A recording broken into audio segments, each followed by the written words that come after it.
Bismillahirrahmanirrahim. Assalamualaikum warahmatullahi wabarakatuh. Perkenalkan, saya Dian Naila Al-Fatihah dari Universitas Muhammadiyah Surakarta. Sebelumnya terima kasih atas waktunya. Di sini saya mohon izin untuk mempresentasikan artikel ilmiah dengan judul Anemia Kekurangan Energi Kronik Ibu Hamil masih tidak eksklusif sebagai faktor resiko kejadian stunting balita.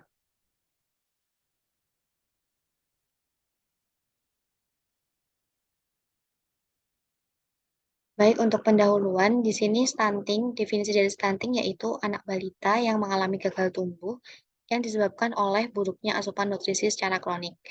Definisi ini menurut Kementerian Kesehatan Republik Indonesia pada tahun 2018. Dikarenakan di Indonesia masih buruk kondisi stunting atau kondisi gagal tumbuh pertumbuhan anak di Indonesia masih buruk, pemerintah menetapkan Peraturan Presiden Nomor 72 Tahun 2021 tentang percepatan penurunan stunting. Untuk prevalensi stunting di Indonesia pada tahun 2021 sebesar 24,4% balita mengalami stunting.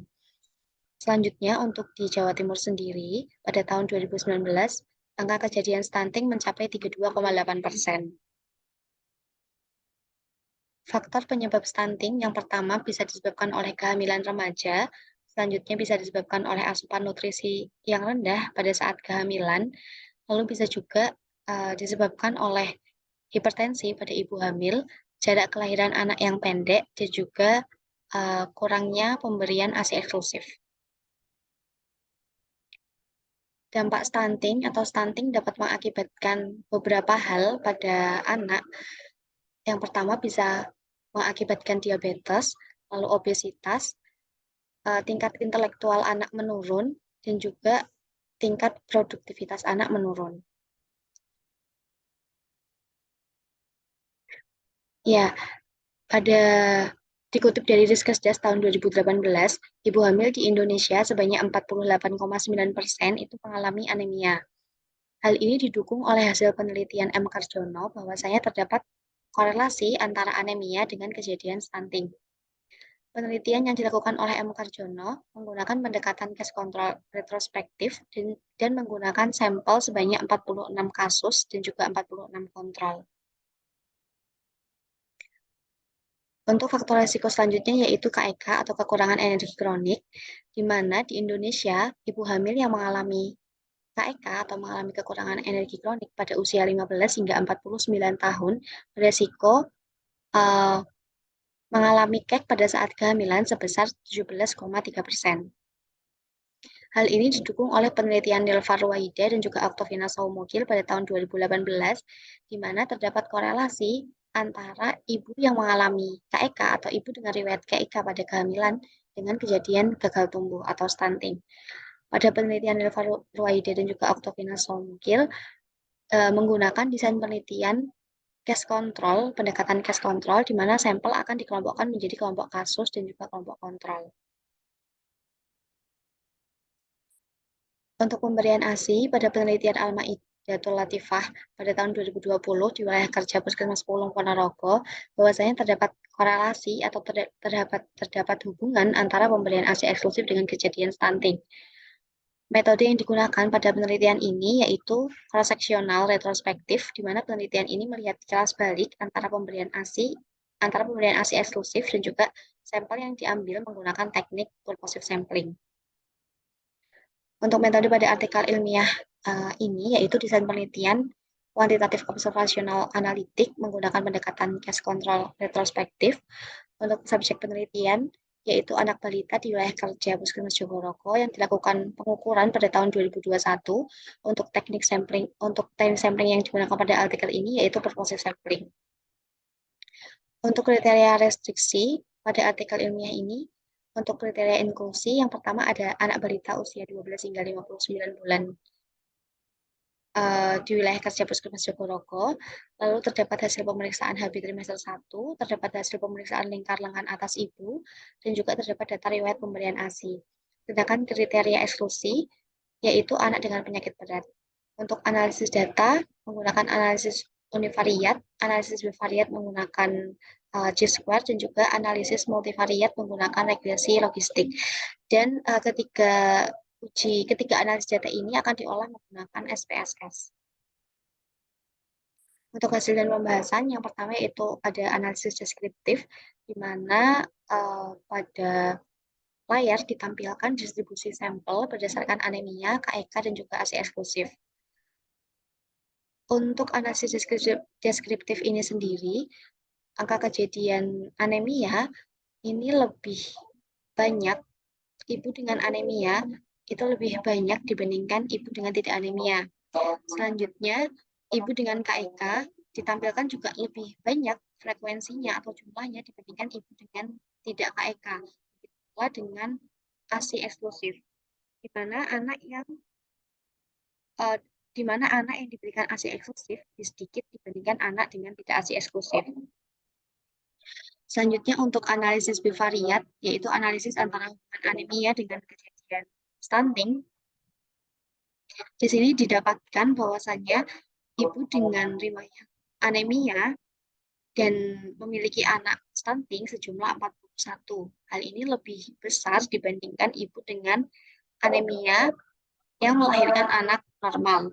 Ataupun sebaliknya, ibu dengan tidak anemia sebesar 37 akan lebih sedikit melahirkan anak stunting dibandingkan dengan ibu tidak anemia dengan kasus anak stunting, yaitu sebesar 60. Untuk analisis hubungan KEK dengan kejadian stunting, yaitu pada kasus ibu dengan KEK sebesar 40.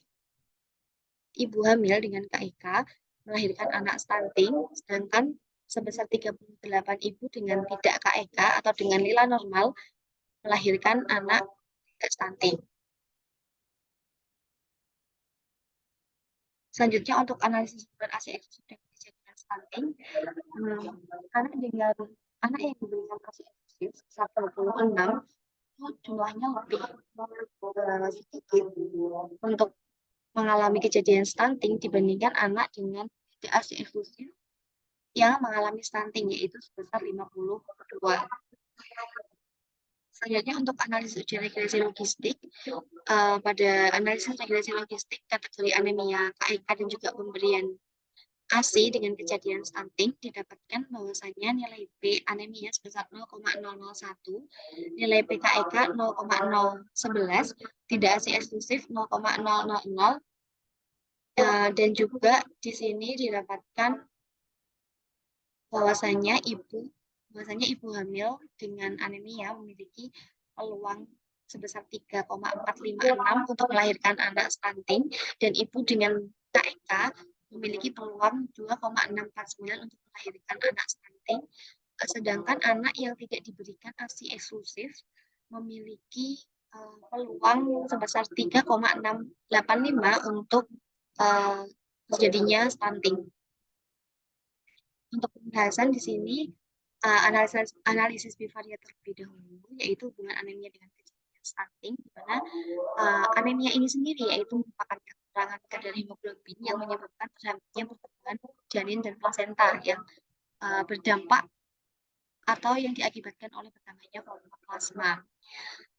Untuk hubungan anemia dan juga kejadian stunting didapatkan hasil terdapat korelasi antara keduanya, di mana hal ini sesuai atau selaras dengan penelitian Lagi et al. Pada tahun 2019 yang menyebutkan bahwasanya terdapat hubungan antara anemia dengan kejadian stunting. Begitu juga disebutkan pada penelitian Laila yang dilakukan pada tahun 2022 yang menyatakan bahwa riwayat anemia pada ibu hamil memiliki resiko 3 kali mengalami stunting dengan nilai P sebesar 0,017, yang berarti hal tersebut memiliki hubungan yang relevan. Selanjutnya untuk hubungan KEK dengan kejadian stunting, di mana kekurangan energi kronik ini dapat mengakibatkan atau dapat berdampak pada terganggunya tumbuh kembang janin yang akan berakibat pada terjadinya stunting. Oleh karena itu, ibu hamil amat sangat membutuhkan asupan energi yang cukup untuk memenuhi kebutuhan tersebut. Hal ini selaras dengan hasil penelitian Hoirunisa, yaitu terdapat hubungan atau terdapat korelasi yang bermakna antara ibu dengan nilai kurang dari 23,5 cm dengan kejadian stunting.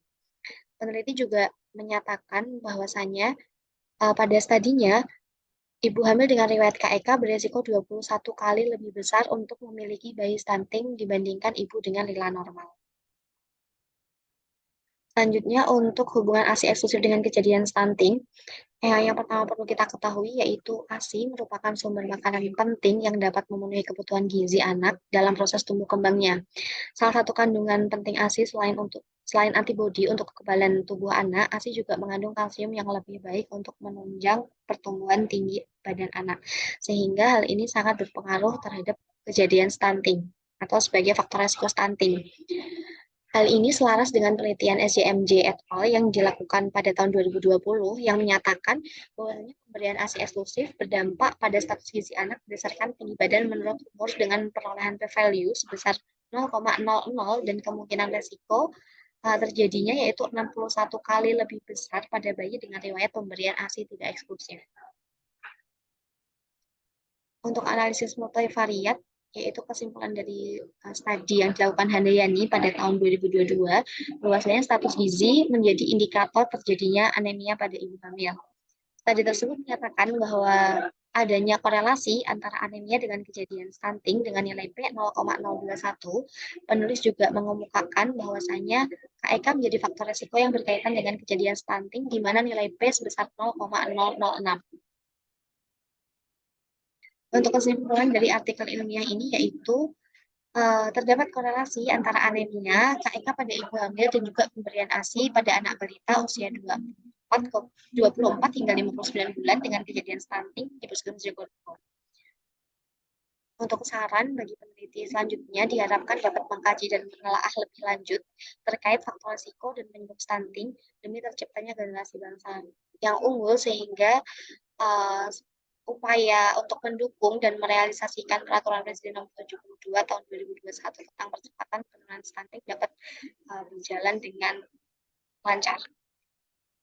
Selanjutnya ini daftar pustaka yang saya gunakan. Baik, terima kasih. Terima kasih atas waktunya untuk pemaparan presentasi dari artikel ilmiah yang saya tulis. Mohon maaf apabila banyak kesalahan. Saya tutup. Wassalamualaikum warahmatullahi wabarakatuh.